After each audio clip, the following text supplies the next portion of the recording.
Subscribe to Computer Tech Mates channel and press the bell icon for more computer related tech videos. Friends, आपने तीनों generation of computer के बारे में जाना और आज इस वीडियो में मैं आपको फोर्थ जनरेशन ऑफ कंप्यूटर के बारे में बताऊंगा, जिसमें फोर्थ जनरेशन की हिस्ट्री, फोर्थ जनरेशन के कंप्यूटर्स, फोर्थ जनरेशन में क्या क्या चीज़ें डेवलप की गई, फोर्थ जनरेशन के कंप्यूटर के फीचर्स और इसके प्रोस और कॉन्स के बारे में। सो हे गाइस, मैं हूं कौशिक, आप देख रहे हैं computer tech mates. Welcome back to my channel.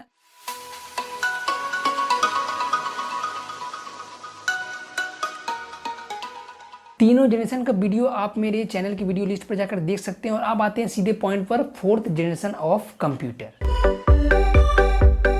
Fourth generation के कंप्यूटर माइक्रो प्रोसेसर पर बेस्ड थे, जो इंटीग्रेटेड सर्किट के बदले हजारों ट्रांजिस्टर से बना एक चिप था। फोर्थ जनरेशन का पीरियड 1971 से 1980 तक था, लेकिन अभी भी कुछ जगहों पर फोर्थ जनरेशन कंप्यूटर चलाए जा रहे हैं जहाँ के कंप्यूटर्स को अपडेट नहीं किया गया है। फोर्थ जनरेशन के दौरान 1971 में टेड होप ने इंटेल 404 नाम का एक चिप डेवलप किया और यह चिप कंप्यूटर की दुनिया को एक स्टेप आगे लेकर गई। इंटेल के इस चिप ने एक चिप पर कंप्यूटर के कंपोनेंट जैसे कि सीपीयू, आउटपुट, इनपुट और मेमोरी को एक साथ मिलकर काम करने लायक बना दिया। यह चिप आमतौर पर सिलिकॉन से बनी होती है, जो कि हल्का होता है और छोटा होता है। इसी कारण इस जनरेशन के कंप्यूटर भी काफ़ी हल्के थे और छोटे थे। फोर्थ जनरेशन के कंप्यूटर ने LSI, जिसका फुल फॉर्म होता है लार्ज स्केल इंटीग्रेशन, और VLSI, इसका फुल फॉर्म होता है वेरी लार्ज स्केल इंटीग्रेशन, इन दोनों टेक्नोलॉजी को आगे बढ़ाया।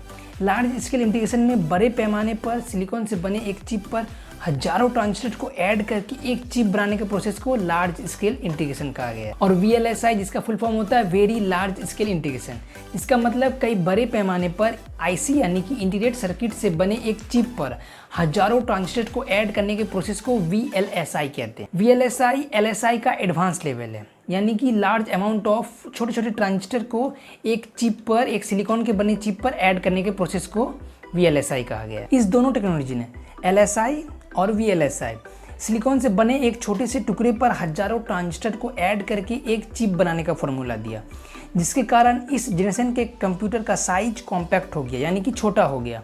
और अब तो ULSI यानी कि अल्ट्रा लार्ज स्केल इंटीग्रेशन का यूज किया जाता है चिप बनाने के लिए, जो कि VLSI का भी एक स्टेप एडवांस है। फोर्थ जनरेशन के कंप्यूटर पहले से ज़्यादा पावरफुल, साइज में कॉम्पैक्ट, रीडेबल और सस्ते हो गए थे, जिसके कारण अब हर कोई पर्सनल कंप्यूटर के तौर पे इसका यूज करने लगा था।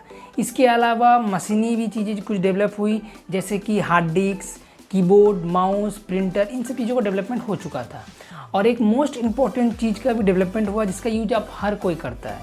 आप भी करते हैं, मैं भी करता हूँ, आज के टाइम हर कोई करता है, वह है इंटरनेट। जी हाँ, इंटरनेट का भी डेवलपमेंट इसी जनरेशन में हुआ था और इंटरनेट के कारण ही इस जनरेशन के कंप्यूटर को दो कंप्यूटर में कनेक्ट करना पॉसिबल बना दिया। फोर्थ जनरेशन में GUI यानी कि ग्राफिकल यूजर इंटरफेस डेवलप किया गया और इसी GUI के कारण ही आप जितने भी ग्राफिक्स की चीज़ें देख रहे हैं कंप्यूटर पर, चाहे इमेज हो, चाहे वीडियो हो, चाहे हाई ग्राफिक्स गेम खेल रहे हैं या कोई वीडियो एडिटिंग या एनिमेशन, जितने भी सारे ग्राफिक्स से काम किए जा रहे हैं कंप्यूटर पर, वो GUI के कारण ही पॉसिबल हो पाया। यानी कि अब कंप्यूटर की ज़िंदगी कोडिंग और ब्लैक एंड वाइट से एकदम रंगीन, कलरफुल हो गई थी।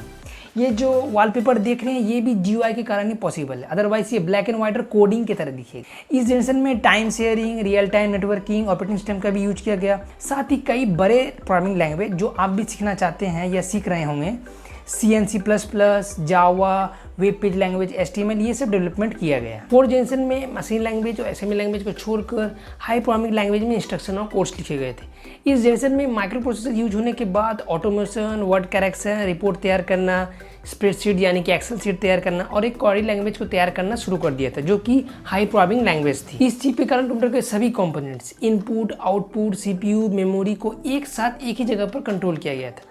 1981 में IBM ने अपना पहला कंप्यूटर लॉन्च किया कॉमन पर्पस यूज के लिए, और उसके बाद 1984 में एप्पल ने एप्पल मैकिंटोश कंप्यूटर लॉन्च किया और उसके बाद कई जगहों पर कंप्यूटर लैपटॉप का यूज किया जाने लगा। फोर्थ जनरेशन में हाई स्पीड कंप्यूटर नेटवर्किंग का भी डेवलपमेंट हुआ और सॉफ्टवेयर टेक्नोलॉजी भी आई, नए नए सॉफ्टवेयर भी बनाए गए।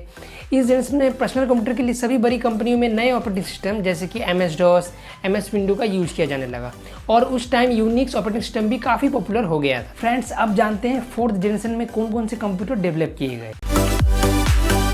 तो फोर्थ जनरेशन के कंप्यूटर है एप्पल II, एप्पल के मैकिंटोश, IBM के जेट सीरीज के कंप्यूटर, उसके बाद IBM के PC, अल्टेयर 8800, स्टार 1000, DEC10, क्रे 1 सुपर कंप्यूटर, PDP 11, उसके बाद जाके क्रे XMP सुपर कंप्यूटर, ये सारे कंप्यूटर्स उस जनरेशन में, 4th जनरेशन में डेवलप किए गए थे। और ये सारे कंप्यूटर पहले से ज़्यादा पावरफुल, पहले से ज़्यादा फास्ट, पहले से साइज में छोटा, उसके बाद कॉम्पैक्ट, इजी हैंडलिंग वाले कंप्यूटर्स थे। और ये सारे कंप्यूटर का यूज साइंटिफिक रिसर्च के लिए, कॉमन पर्पस के लिए, कैलकुलेशन करने के लिए, ऑफिस में, बिजनेस सेक्टर में किया जाने लगा। अब जानते हैं 4th जनरेशन कंप्यूटर में क्या क्या फीचर्स थे और इसके प्रोस और कॉन्स के बारे में। पहला 4th generation computer micro processor पर बेस्ड था। दूसरा 4th जनरेशन कंप्यूटर पहले से ज़्यादा सस्ता और पहले से कई गुना फास्ट थे। तीसरा 4th जनरेशन के कंप्यूटर पहले से ज़्यादा कॉम्पैक्ट थे साइज में और पोर्टेबल थे, जिसे कहीं भी रखकर काम किया जा सकता था। चौथा, इस जनरेशन के कंप्यूटर में लगातार घंटों तक काम करने के बाद भी कंप्यूटर में कम हीटिंग इशू होता था और इसलिए कूलिंग सिस्टम की ज़रूरत नहीं थी और इलेक्ट्रिसिटी कंज्यूम भी कम होती थी। उसके बाद इस जनरेशन के कंप्यूटर कम खराब होते थे, इसलिए इस जनरेशन कंप्यूटर को उतनी मेंटेन करके रखने की ज़रूरत नहीं पड़ती थी। उसके बाद इस जनरेशन में GUI यानी कि ग्राफिकल यूजर इंटरफेस का डेवलप हुआ, जो कि एक बड़ी डेवलपमेंट थी। 7th की 4th जनरेशन में LSI और VLSI टेक्नोलॉजी का यूज किया गया था चिप बनाने के लिए। उसके बाद 4th जनरेशन में सबसे बड़ी चीज़ डेवलप की गई आज के दौर की और पहले के दौर की, वह थी इंटरनेट। और इंटरनेट के कारण कंप्यूटर के बीच नेटवर्किंग इंटरफेस को डेवलप किया गया। और लास्ट की 4th जनरेशन में कई नए operating system, super computer, personal computer और प्रोग्रामिंग लैंग्वेज को डेवलप किया गया। तो फ्रेंड्स, ये था 4th जनरेशन ऑफ कंप्यूटर के बारे में पूरी कहानी, जिसमें आपने इसके हिस्ट्री, इसके कंप्यूटर्स, इसके बारे में और कंप्यूटर्स के फीचर्स और इसके प्रोस और कॉन्स के बारे में जाना। और आप 4th जनरेशन ऑफ कंप्यूटर के बारे में आर्टिकल मेरे ब्लॉग पर जाकर पढ़ सकते हैं, नीचे लिंक दिया हुआ है। तो अगर वीडियो अच्छा लगा तो like, comment, share, subscribe to my channel. और वीडियो से कोई भी सवाल हो नीचे कमेंट कर पूछ सकते हैं। आज के लिए इतना ही, जल्दी मिलेंगे नेक्स्ट वीडियो में, तब तक के लिए गुड बाय।